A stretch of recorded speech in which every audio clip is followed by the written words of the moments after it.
Prince in the Sun na Mm. nung naglalakad ka na ikaw lang mag-isa, hinayaan ka lang ng Panginoon. Hindi mo na siya nakita na ano. Pero sabi nila, saan ka na Lord? Sabi niya, andito lang ako nakaagapay sa iyo. Andito ako magkarga sa iyo. So Hmm. yun ang ano, Nag-aantay ng yun ang tawag si ganda. Lord. Oo, antay Kasi ng tawag sa Lord. hindi naman si Lord mangingialam sa buhay natin kung hindi natin siya iimbitahan sa buhay natin. Mm. Ayun yung desisyon din na ibinigay sa Mm. atin. Yung isang manifestation ng love ni Lord sa buhay natin is hangga't hindi natin ginugusto ang Diyos na maging parte ng buhay natin.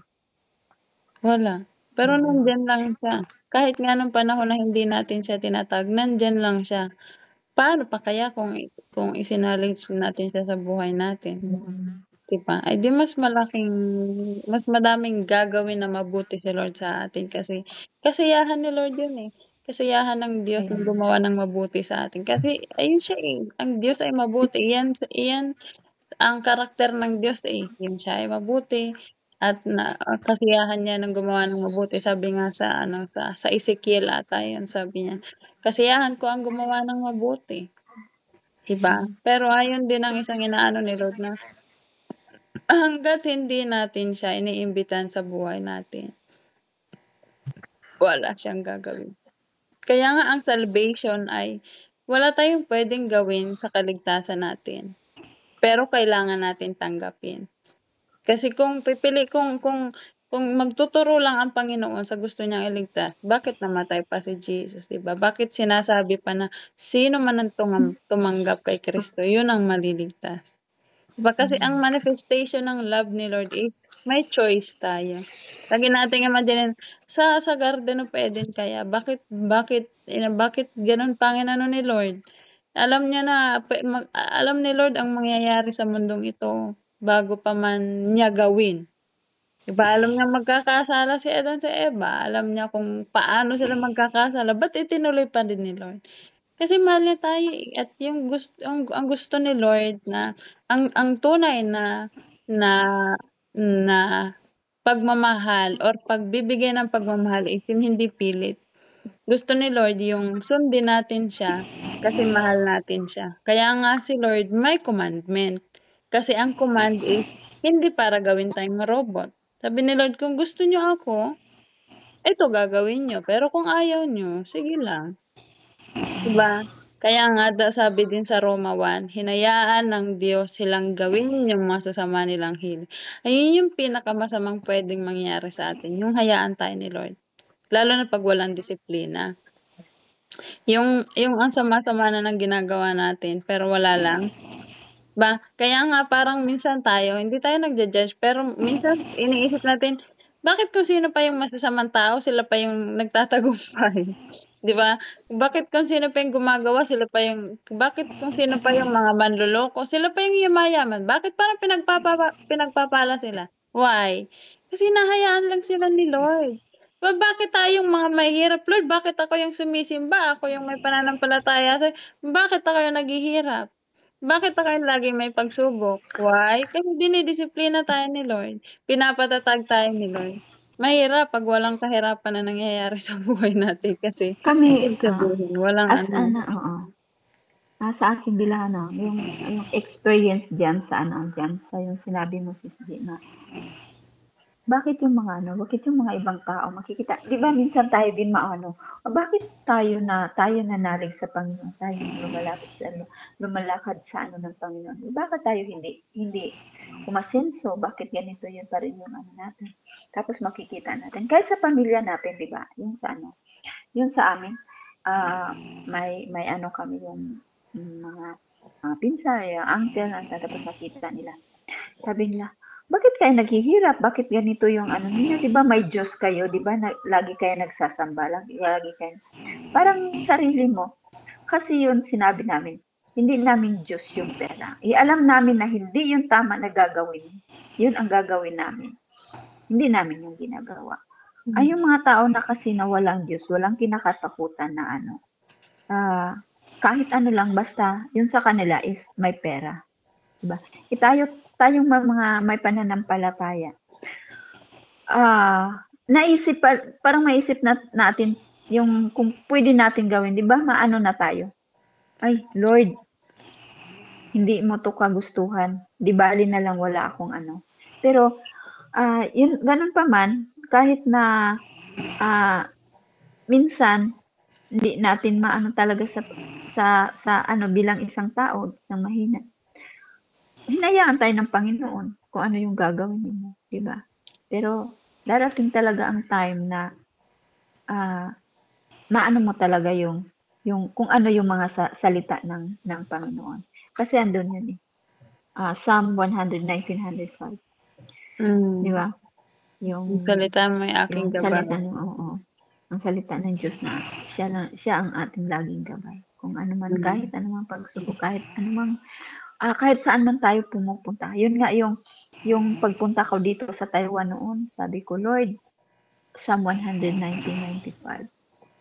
Kahit saan man ako pumunta, kahit ano man gagawin, kahit ano man yung hindi ko nakita yung kung ano yung hindi ko ma-visualize kung ano yung ano ng Taiwan.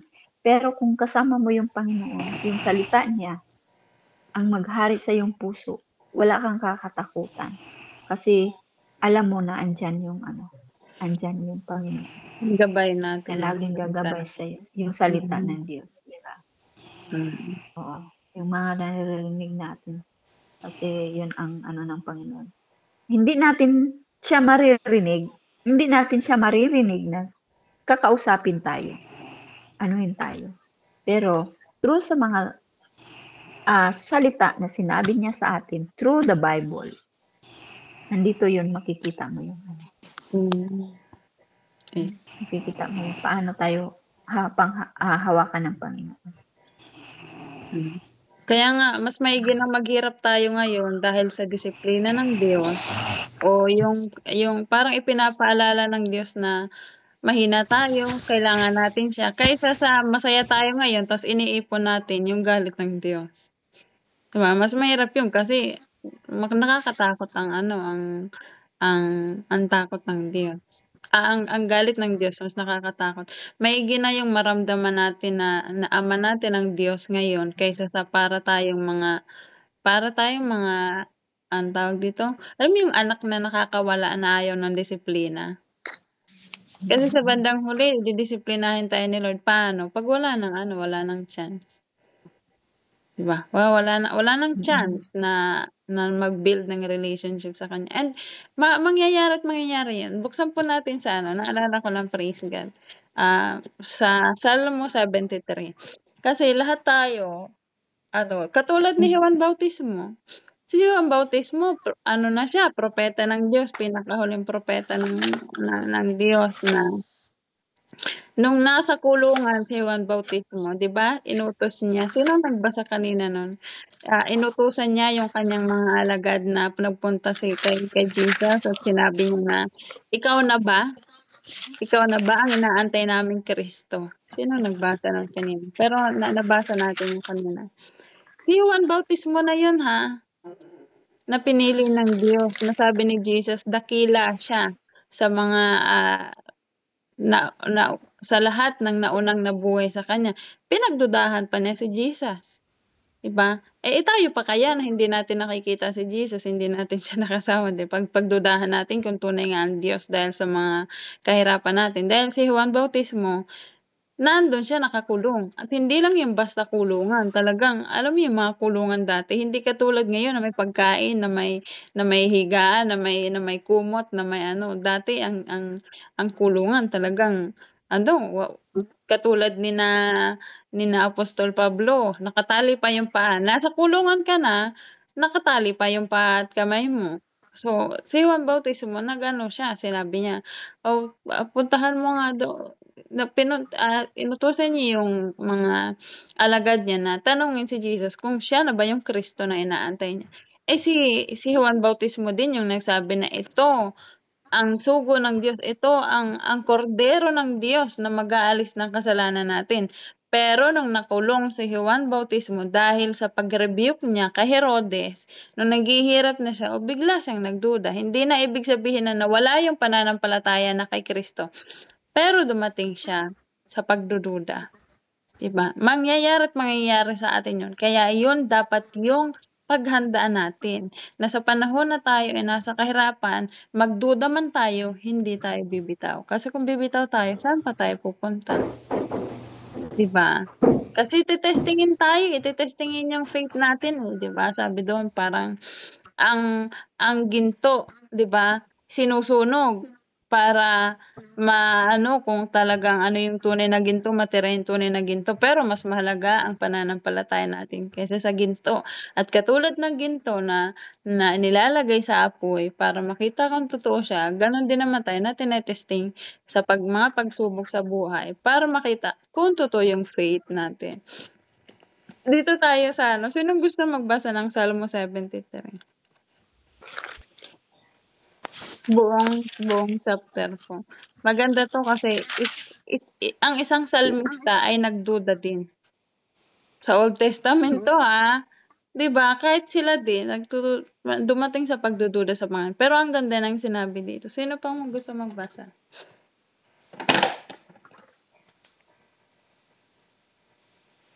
Solomon. Salmo. Psalm chapter 73. Psalm 73.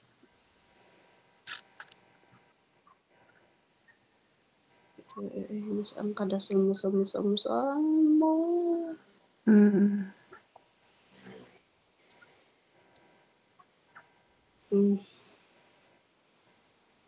Sahin ko sa English na lang.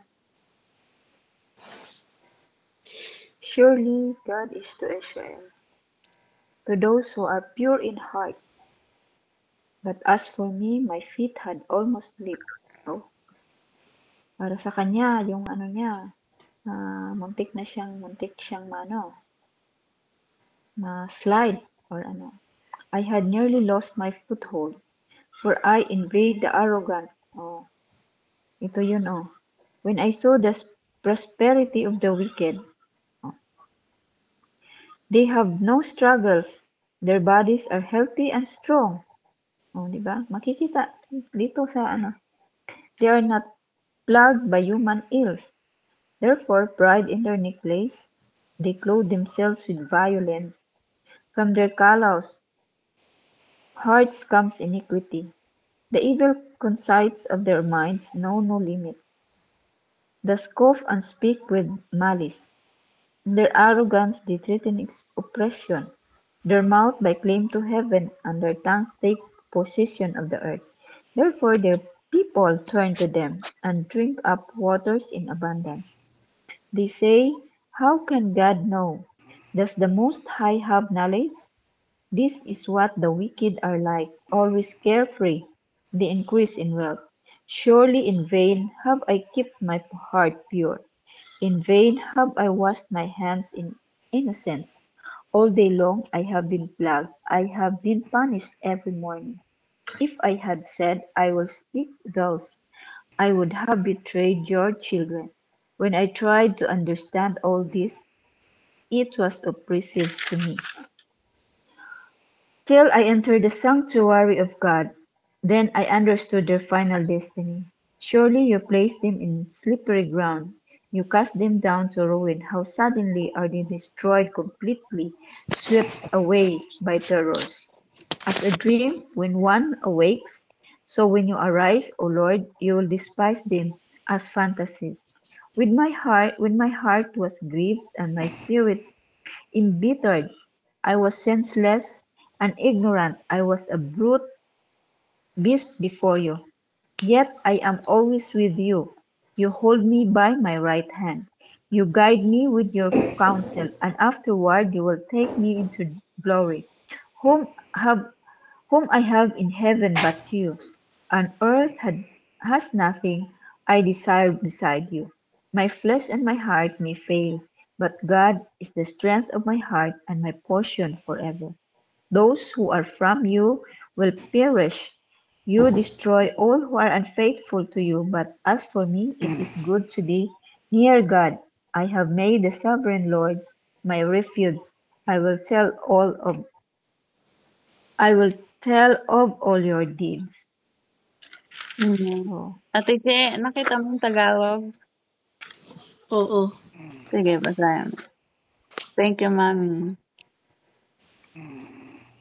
Ang makatarungang hatol ng Diyos.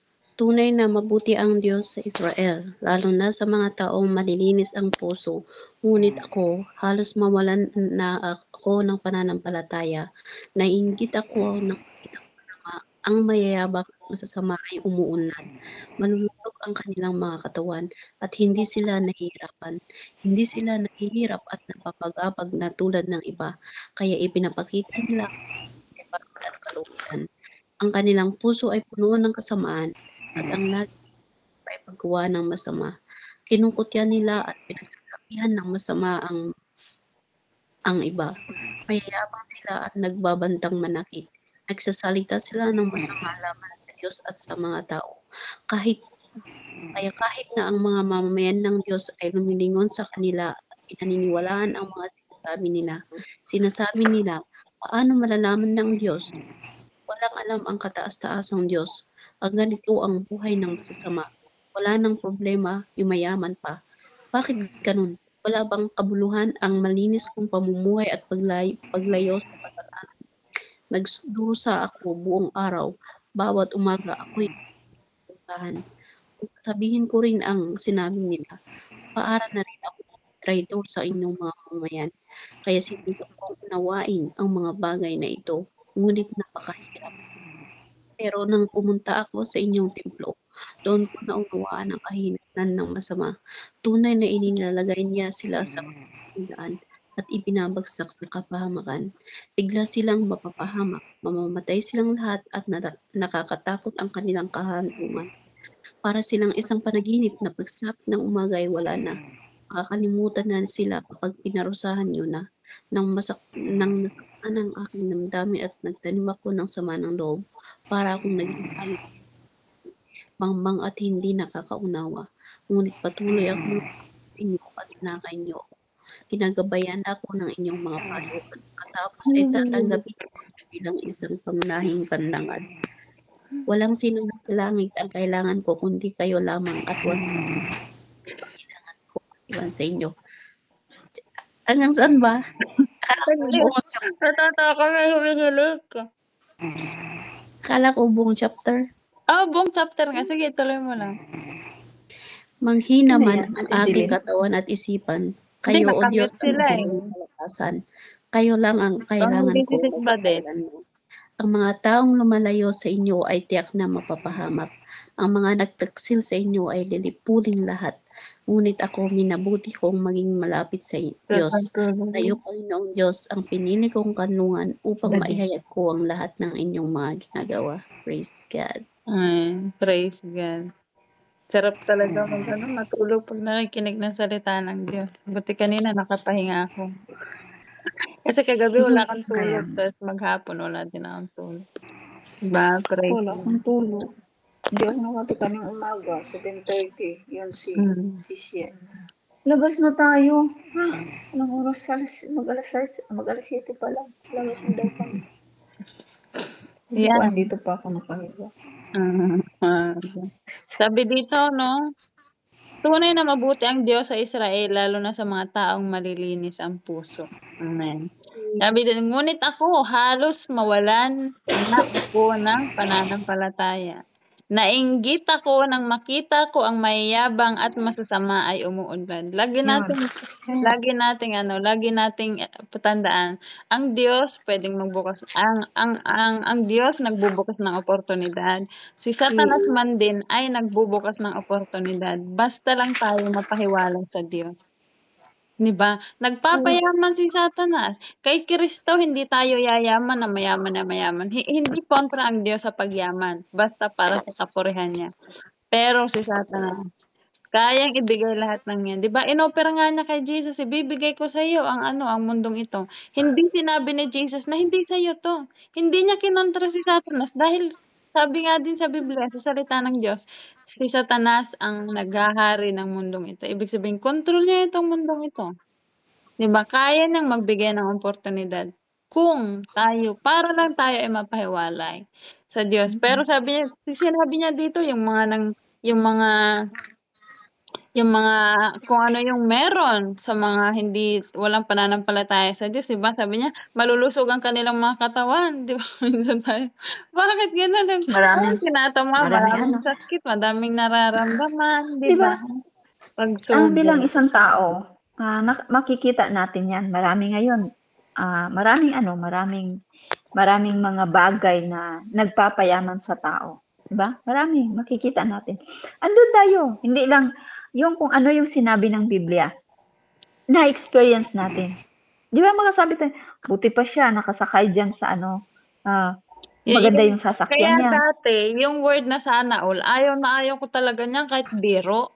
Ayaw na ayaw ko niyan, yung word na Oh, sana all. oo. Ayaw ko At saka nun yung dati. sana all, hindi talaga siya, hindi talaga siya advisable sa Pag may Christian. nagsasalita ng ganyan, sana all, sabi ko, oo, sana all talaga.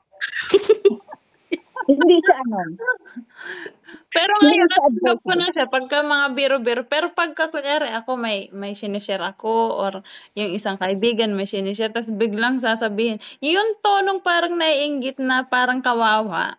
Doon Parang doon ako na nag-aasar, ano, para sa akin yun eh. doon ako na ano na, dapat ba tayong maawa? Yun O ang dapat ba may tayong narinig. mainggit? Oo. May naano ako na hindi pala pwede magsabi yung kung ano yung lahat ng makikita mo sa tao kasi sana all, 'di ba?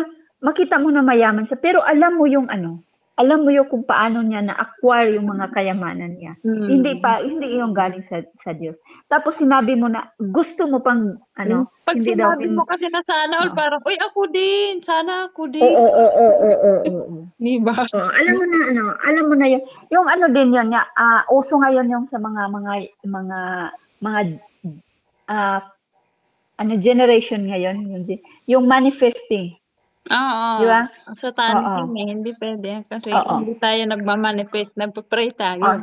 Nagpe-pray tayo. Yun ang din ang sana all na oo. Sa English, manifesting. Sa Tagalog yun, ginawang sana all. O, di ba? Sana all. Di ba? Kahit mayaman naman, kahit meron siyang lahat, may mga weaknesses din, may mga alam din siya na hindi natin alam, may alam tayo na hindi niya alam, may mga weaknesses, may weaknesses din siya na may kahinaan siya na pero hindi pala lahat nung parang ganun yun, vice versa lang naman yun kung ganun. Sarap talaga ng hilig ni Sis Badit. Pero yung mga ganun na bagay, hindi natin alam na hindi pala yun darating din yung time na Hindi dapat hindi pala yun kainggitan.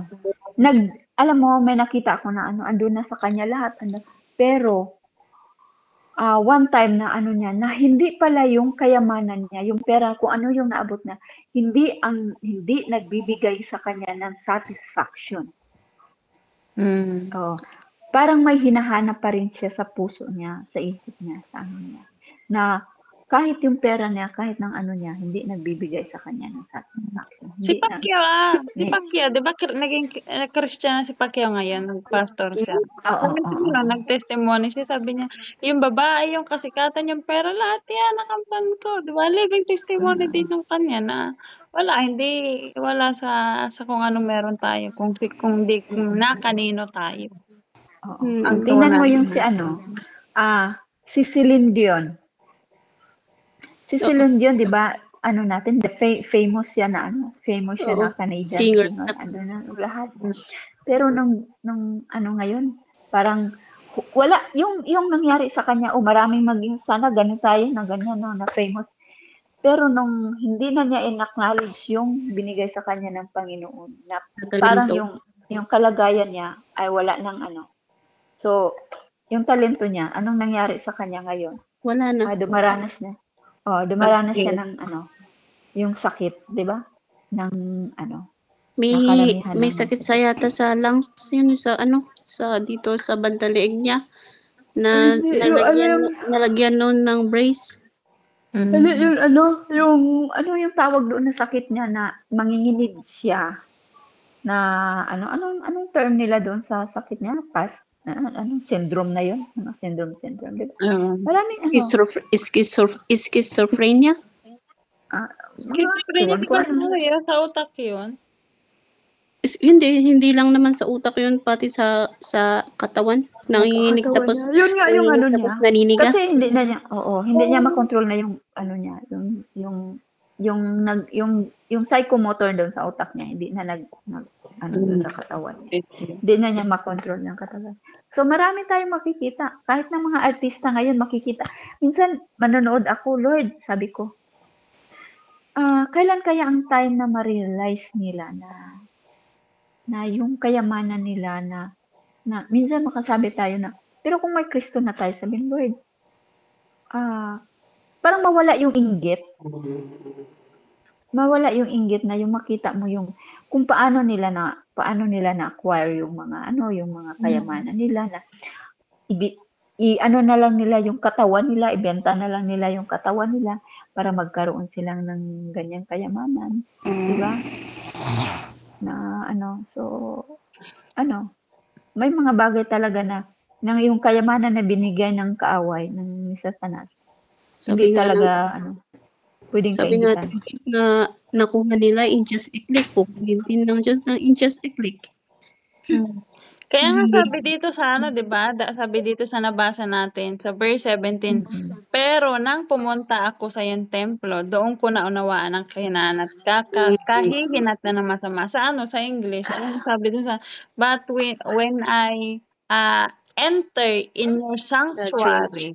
Sa sanctuary, ibig Mm. sabihin sa presensya ng Diyos, sa presensya mo, O Diyos, doon ko naunawaan ang kahinatnan ng masama. Kasi tayo nare-realize lang natin 'yan pagka nararanasan natin yung presensya ni Lord. Amen. Yung makita natin ni si Lord ay totoo, yung kabutihan ng Diyos, dun talaga tayo nasa-satisfy. Kaya lagi nating na kailangan ng tao ng prayer kasi, hindi natin mare-realize 'yan hangga't wala tayong personal encounter sa Diyos. Wala tayong experience sa Panginoon. Kasi tayo man din ganyan tayo dati, eh. Pero na-realize lang natin, ganito pala. Ito pala yung tunay na buhay nung nakatagpo na natin ang Diyos. Amen. Kaya nga napakaano na ipag-pray natin yung tao na si Lord ay kumilos sa puso nila, sa hindi natin alam na paraan kung paano. Pero si Lord lang talaga, si Lord ang magbubukas ng isipan nila kasi sabi ng Biblia, 'di ba? Sinarado ni Satanas ang mata ng tao dahil siya ang hari ng mundong ito at hindi natin kinikilala ang Diyos dahil sa katigasan ng ating puso. Pero si Lord kaya niyang palitan yung pusong bato ng pusong malambot. Kaya ni Lord buksan ang ating mga bulag na isip. 'Di ba? Si Lord lang talaga and then yun nga ang puwede nating mangyari, ang puwede nating gawin is i-display yung karakter ni Jesus, which is love, 'di ba, patience, goodness, kindness. Ayun yung command ni Lord na i-display natin bilang tayo mga anak ng Diyos. Kasi kung saan unfair ang mundo, 'di ba lagi nating unfair ang mundo, kaya tayo yung mga quote unquote mababait, bakit tayo yung nagdudusa? Bakit ang masama yun yung parang mga lumalago, yung mayaman, magaganda ang buhay. Why? Kasi si Satanas ang dito. Yung But mayaman sila sa may mga sa yung mayaman atin, sila sa mga bagay na hindi kalooban ng Diyos. kaya lang may mga instances o pangyayari sa buhay natin na ina-allow ni Lord para tayo matesting. 'Di ba, para dahil sabi sa Santiago 1, 'di ba magdiwang tayo, 'di ba, magsaya, mag-rejoice kung may problema dahil 'pag nalagpasan natin 'yan, ibig sabihin totoo yung faith natin. At 'pag nalagpasan natin, naging okey, mas nagiging matatag tayo. At habang buhay tayong makakaranas ng pagsubok, habang nandito tayo sa mundo, may pagsubok. Kaya nga ang hope natin is sa kabilang buhay. Mahirap man ang mundo dito, sa kabilang buhay masarap. Eh, yun yung gusto natin, 'di ba? Maghirap na tayo dito, okay, dahil sa mga pagsubok, dahil sa problema, sa tukso, sa lahat ng puwedeng ibato ng mundong ito. But then, our hope is in the Lord at sa buhay na nakalaan para sa atin, 'di ba? Yung buhay na Amen. walang hanggan kasama yun. Praise God. Oo, kasi andito 'yan sa buhay natin, eh, 'di ba? Ako man minsan, maghihirap tayong tao kasi minsan may mga ano tayo, may mga pangarap na ganito yung mangyari sa buhay natin, ganito yung ano natin, ganito yung pangarap natin, na hindi natin kayang ano, hindi kaya nating gawin yung mga bagay na, hindi kalooban ng Diyos. Kaya minsan, gawin na bilang Kristiyano, Lord, kung ibigay mo sa amin ang mga bagay na ito, maraming salamat, 'di ba? Kaysa yung gustuhin mo ang mga bagay na iyan na alam mo na yung makamit mo ang bagay na 'yan, eh, na galing sa, galing sa kasamaan, 'di ba? Na mas maganda 'yun, minsan makakita ka doon sa mga kapitbahay niyo, makikita mo doon na yung, sisilaki ang mga bahay na gano'n. Pero yung alam mo na wala ang sa pamumuhay nila doon wala yung image ni Christ, wala yung ano, wala yung hindi mo nakita yung ano, yung paggawa ng Panginoon sa kanilang buhay. Ginawa nila 'yun, naging acquire nila 'yun, 'yun nga sa masamang paraan, 'di ba? Praise God. So, praise the Lord. May sinulat na sana ako, yung isinulat ko next time ko na lang i-she-share. Kasi mag-a-11:00 na. Ay, 11:00 na pala, tayo mag-pray. Oo, Sino ang ano? sige.